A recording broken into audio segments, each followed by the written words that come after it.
Salut à vous, nous sommes très heureux de vous avoir pour cette nouvelle vidéo. Alors si vous êtes nouveau parmi nous, appelez-moi Bitanga, Larry Bitanga.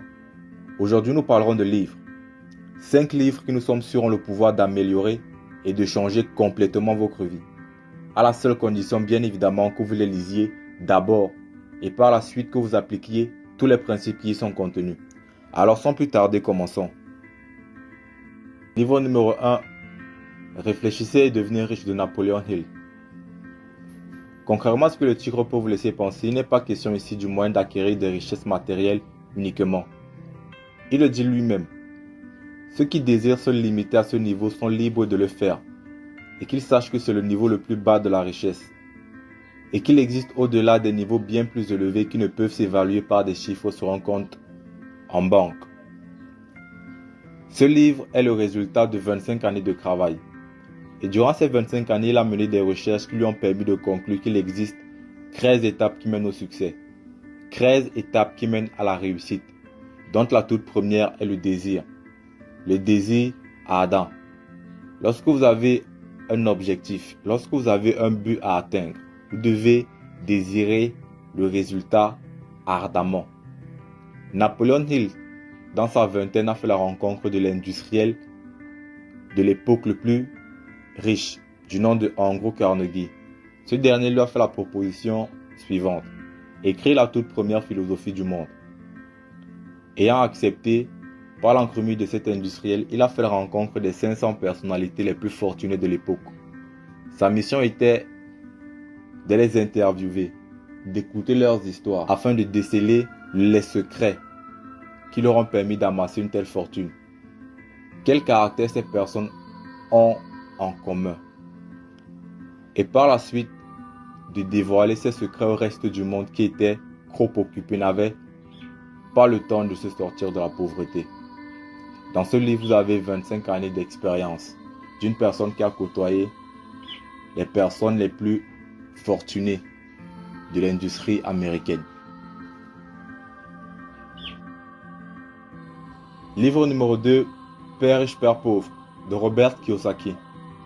Il est principalement question dans ce livre du conditionnement dont sont victimes les enfants en vieillissant, du conditionnement dont nous-mêmes sommes victimes depuis notre plus tendre enfance en ce qui concerne les finances. Dans ce livre, il traite également de la mentalité des riches et de celle des pauvres. Il dit par exemple que les pauvres disent habituellement « je ne peux pas me permettre cela », alors que les riches disent « comment puis-je me permettre cela ?» Une question permet d'ouvrir l'esprit, tandis qu'une affirmation le ferme. Lorsque vous faites une affirmation, vous n'êtes plus obligé de réfléchir. Il dit aussi que les pauvres s'offrent des plaisirs avec l'argent de leur labeur, de leur travail, tandis que les riches s'offrent des plaisirs avec une partie du bénéfice de leurs investissements. Dans ce livre, vous vous familiariserez avec des notions d'économie, de comptabilité, à travers notamment les actifs et les passifs. Vous plongerez également dans l'histoire de 2 jeunes garçons et de leurs pères respectifs. L'un avait tous les diplômes et l'autre n'avait pas terminé son primaire. L'un était riche et l'autre était pauvre. Contrairement à ce que beaucoup pensent, c'est celui qui n'avait pas terminé son primaire qui mourut riche et celui qui avait tous les diplômes mourut pauvre. Il s'agit peut-être là d'une façon de nous faire comprendre que les plus intelligents à l'école ne sont pas forcément ceux qui s'en sortent le mieux dans la vie. Vous vous familiariserez également dans ce livre avec le concept de l'argent. Qu'est-ce que c'est? Car le monde dans lequel nous vivons est capitaliste et ce serait mentir que de dire que l'argent n'est pas important. Livre numéro 3, Comment se faire des amis, de Dale Carnegie. Le titre peut être choquant. Beaucoup demanderont, avons-nous besoin d'apprendre à nous faire des amis? Eh bien la réponse est oui, nous en avons besoin. Ne vous fiez pas à son titre simpliste. Il est question dans ce livre des principes humains qui vous permettront d'améliorer vos relations professionnelles, amoureuses, amicales, familiales. Vous apprendrez dans ce livre les techniques pour influencer les autres, les moyens de gagner leur sympathie, de rallier les autres à votre cause et aussi comment devenir un leader. Dans ce livre, il vous a également appris les principes infaillibles pour vous faire des ennemis. Nous le savons, c'est très bizarre. Dans un livre où on parle de comment se faire des amis, vous apprendrez également les techniques infaillibles pour vous faire des ennemis.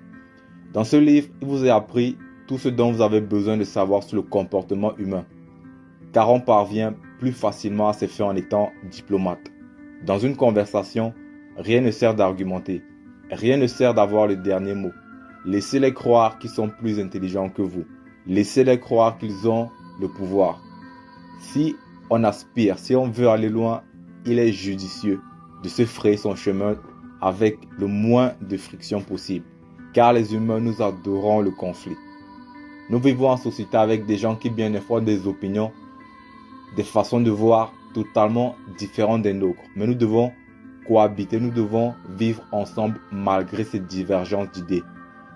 Apprenons à nous faire des amis et ce livre porte bien son titre. Livre numéro 4, Les 4 accords Toltec de Don Ruiz Miguel. Toujours dans la continuité avec le livre précédent, celui-ci peut également vous aider à améliorer vos relations avec les autres et plus encore à améliorer la relation que vous entretenez avec vous-même, votre être intérieur. Parmi ces 4 accords, nous allons vous parler de 2 uniquement, le premier et le deuxième. Et quelque chose de très important, tous ces accords sont liés, vont les uns avec les autres.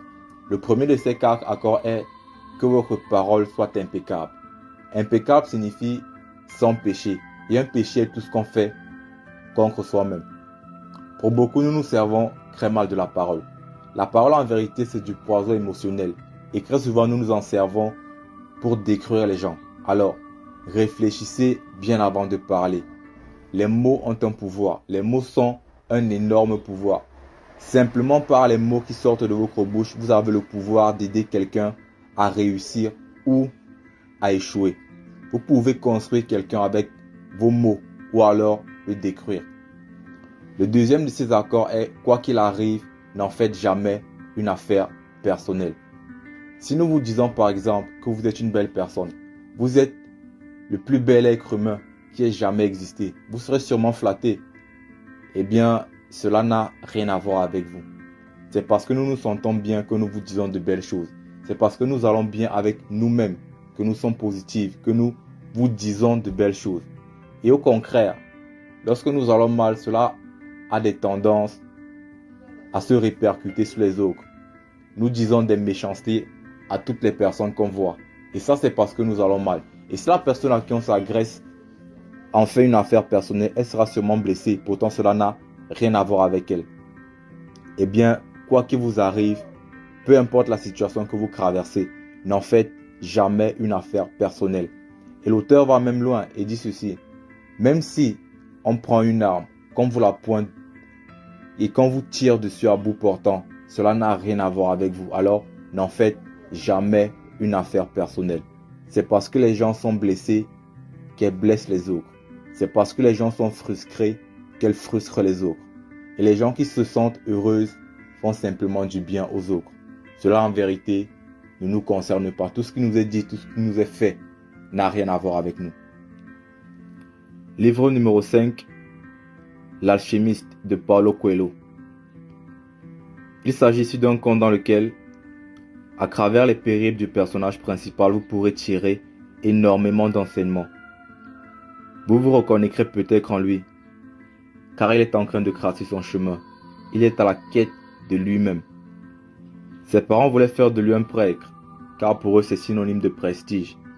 Et bien un soir il a décidé, il a pris son courage à 2 mains et leur a dit que cela ne l'intéressait pas, qu'il désirait plutôt parcourir le monde. Il s'agit donc là de quelqu'un qui a dit non à une vie toute tracée pour lui, qui a abandonné toutes les choses qui lui sont familières, à la recherche, comme il le dit lui-même, de sa légende personnelle. Ce livre peut vous aider à trouver, à savoir quelle est votre voie dans la vie.